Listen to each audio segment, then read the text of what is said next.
Assalamualaikum warahmatullahi wabarakatuh. Perkenalkan, nama saya Siti Aisyah dari Prodi RPL. Pada video kali ini saya akan melakukan praktikum, yaitu yang pertama melakukan investigasi bagaimana sistem file /proc digunakan oleh kernel di Ubuntu server. Yang kedua yaitu menggunakan perintah ps untuk melihat informasi proses. Dan yang ketiga akan melakukan cara mengelola proses dengan memulai, menghentikan, dan melanjutkannya. Dan yang keempat, kita akan melakukan melihat bagaimana file log. Dan juga yang kelima, akan melakukan pengelolaan kemampuan untuk membuat library bersama. Oke, kita langsung saja. Yang pertama, yaitu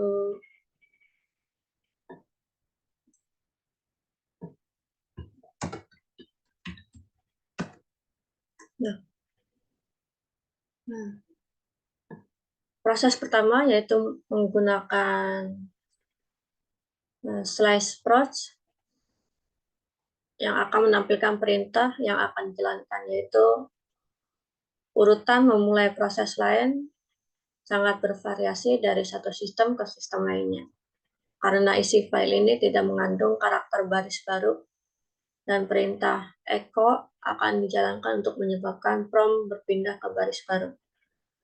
Oke, kita lanjut ke perintah selanjutnya. Cat proc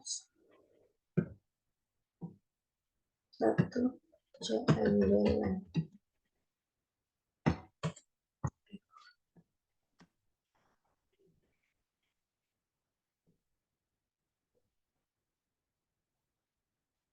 Perintah echo dalam contoh ini dijalankan setelah perintah cat, yaitu karena tidak memiliki argumen, maka fungsinya hanya untuk meletakkan komen prompt dan berikutnya pada baris baru, yaitu dengan perintah cat untuk melihat perbedaannya.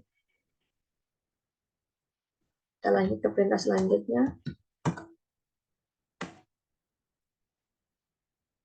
Nah, perintah atau file yang ada di directory proc berisi informasi tentang sistem operasi. Tugasnya yaitu akan digunakan untuk melihat dan memodifikasi file-file yang ada pada tampilan. Cara melihat file proc cmd line untuk melihat argumen apa yang diteruskan ke kernel pada saat boot, kita dapat melakukan dengan cara cat proc.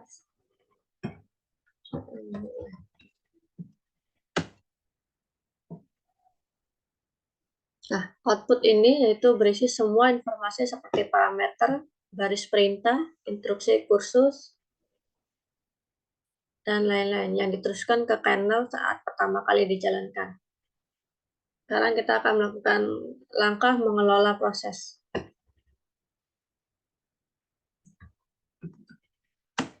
Cara yang pertama yaitu dengan melakukan ping localhost dev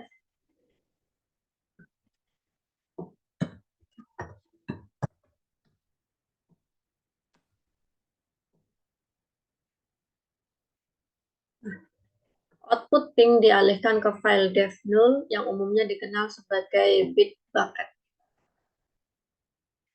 yaitu terminal tampaknya terhenti karena perintah ini menjalankan perintah di layar depan atau foreground. Suatu proses yang dijalankan di latar depan akan mencegah pengguna menggunakan shell hingga proses selesai. Di sisi lain, proses yang berjalan di latar belakang akan memungkinkan pengguna untuk menggunakan shell dan menjalankan perintah lainnya.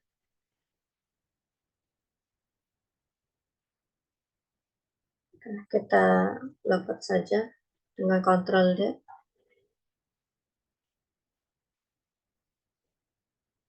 Ctrl C. Kita coba lagi dengan menggunakan perintah ping log localhost f 0. Nah, dengan menambahkan ampersand atau dan, simbol dan, di akhir perintah, proses dimulai di latar belakang memungkinkan pengguna untuk mempertahankan kendali terminal. Dan spasi dan ampersand di akhir perintah, lalu menekan tombol enter dan menghemat waktu saat memasukkan perintah serupa.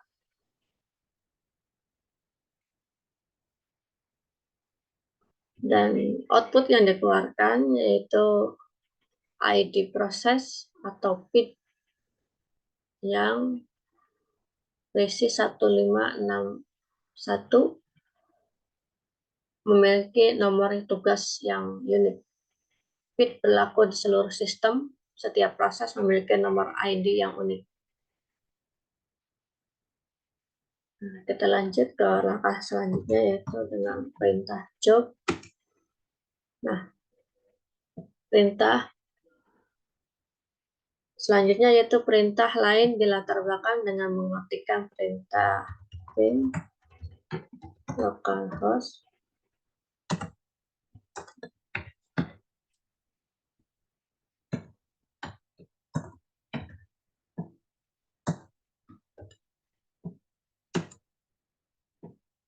Nah,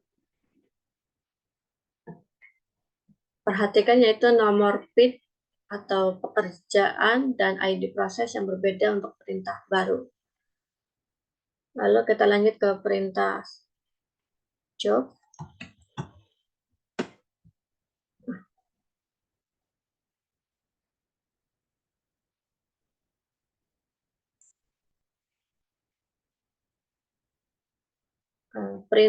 Ada dua perintah di pin yang berjalan di latar belakang dan memverifikasinya dengan menggunakan perintah job.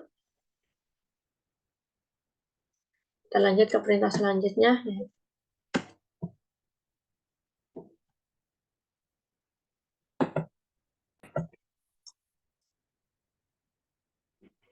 Dan langkah selanjutnya yaitu menggunakan kill.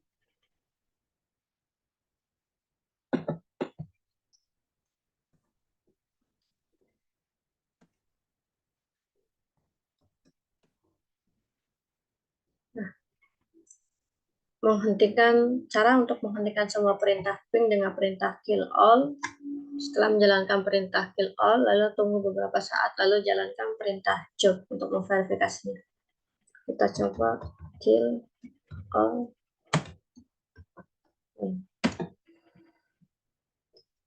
Kita buat job.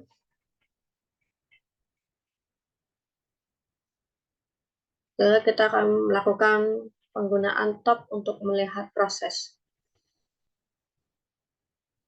Langkah pertama,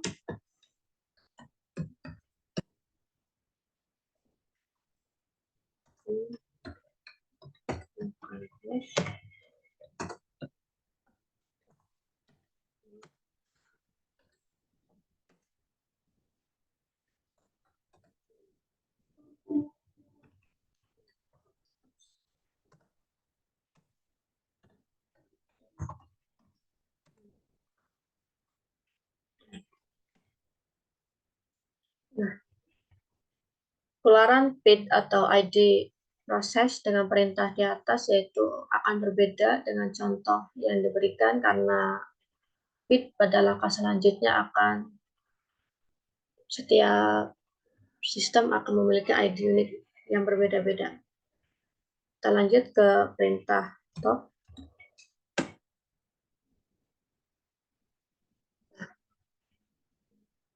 Pada perintah top adalah program interaktif yang artinya dapat mengeluarkan perintah di dalam program. Kita akan menggunakan perintah top untuk menghentikan proses ping pertama yaitu ketikan huruf K. Nah, setelah muncul, kita akan melakukan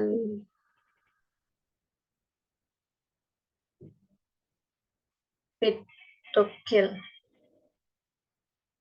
pit to kill. Lalu kita akan ketik pit dari proses yang pertama. Kita akan lakukan pit 1582.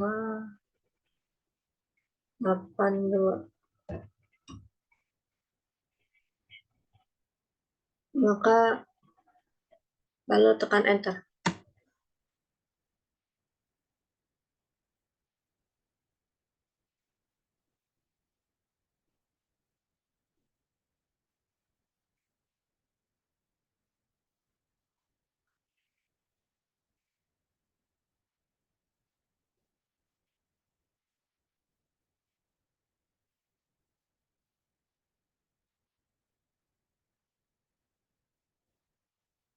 Kita coba menggunakan angka 8, lalu tekan enter.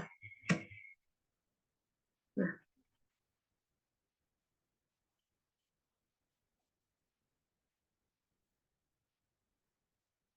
mematikan atau seek kill adalah sinyal forceful yang tidak dapat diabaikan pada nilai default 9. Nah, kita akan mencoba lagi. Ketik key.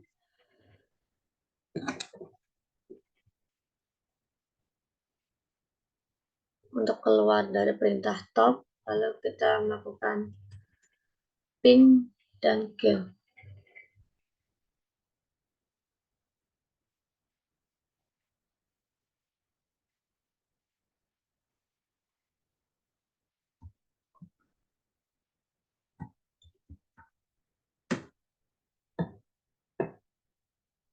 Kita coba melakukan sleep.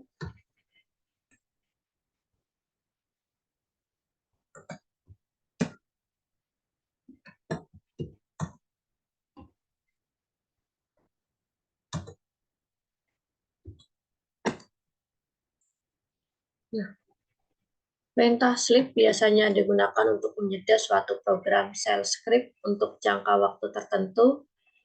Dalam hal ini digunakan hanya untuk memberikan perintah yang akan memakan waktu lama untuk dijalankannya. Kita coba perintah job. Nah,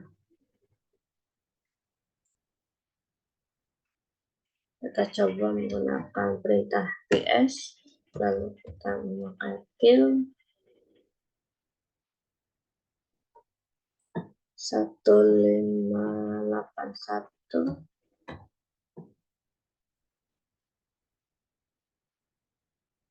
Yang sleep 1592 dan 7.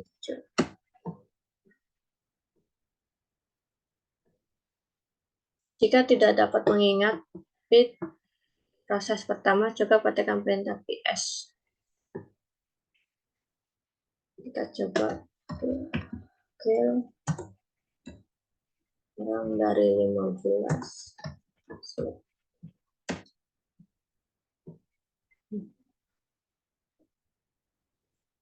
Lalu kita akan memulai proses latar belakang menggunakan ping dan lihat proses saat menggunakan perintah ps. Ping localhost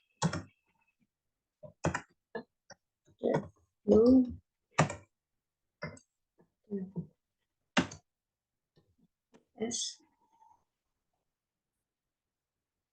Nah, yaitu catat bit atau nomor dari pingnya dan menggunakan bit tersebut pada langkah berikutnya.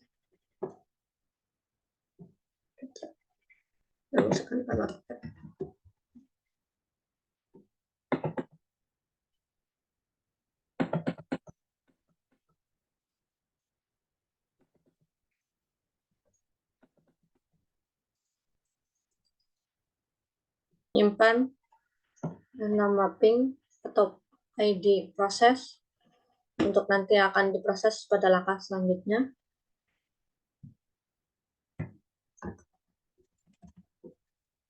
Kita masukkan perintah s.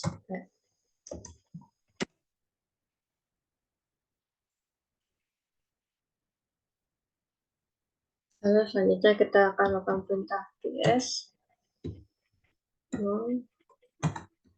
it and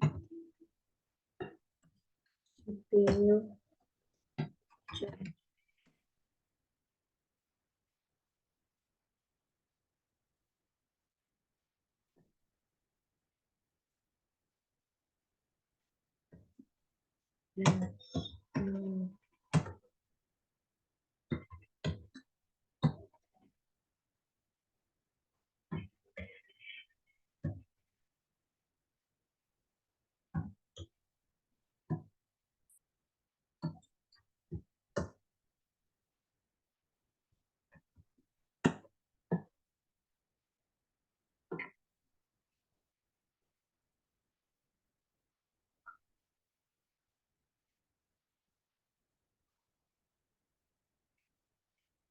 Lalu kita akan menggunakan perintah opsi sort untuk menentukan kolom mana yang akan diurutkan secara default. ps 0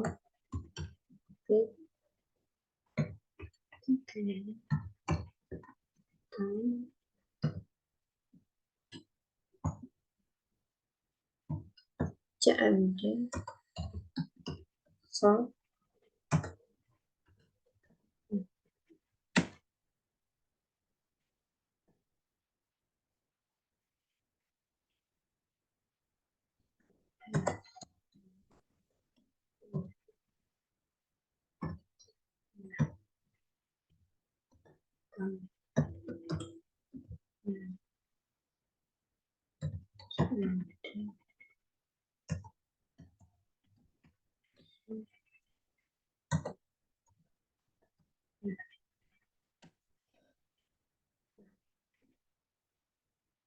Meskipun perintah ps dapat menunjukkan presentasi memori yang digunakan suatu proses, namun perintah free akan menunjukkan penggunaan memori sistem secara keseluruhan.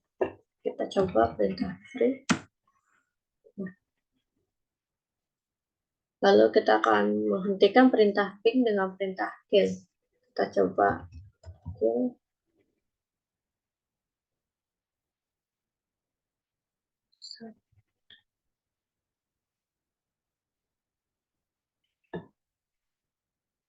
Kita coba perintah kill 1596.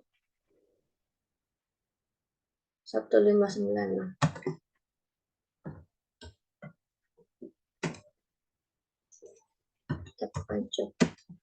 Nah,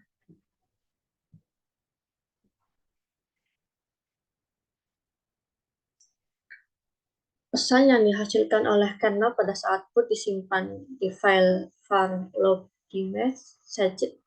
Perintah dmage memungkinkan melihat pesan kernel saat ini, serta memberikan kontrol apakah pesan tersebut akan muncul di jendela konsol terminal. File log utama yang dituliskan oleh syslog adalah var log message. Kita coba ls var log. Nah, log sistem disimpan di direktori var log, daftar file dalam direktori. Lalu setiap file log mewakili layanan atau fitur, misalnya file out.log menampilkan informasi mengenai otorisasi atau autentikasi, seperti upaya login pengguna. Kita coba ssk localhost.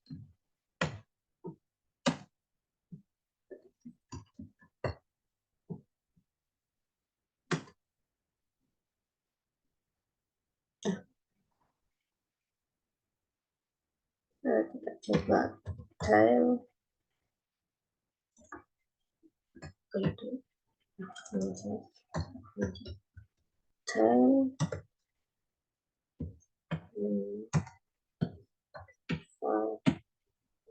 log autentikasi.log.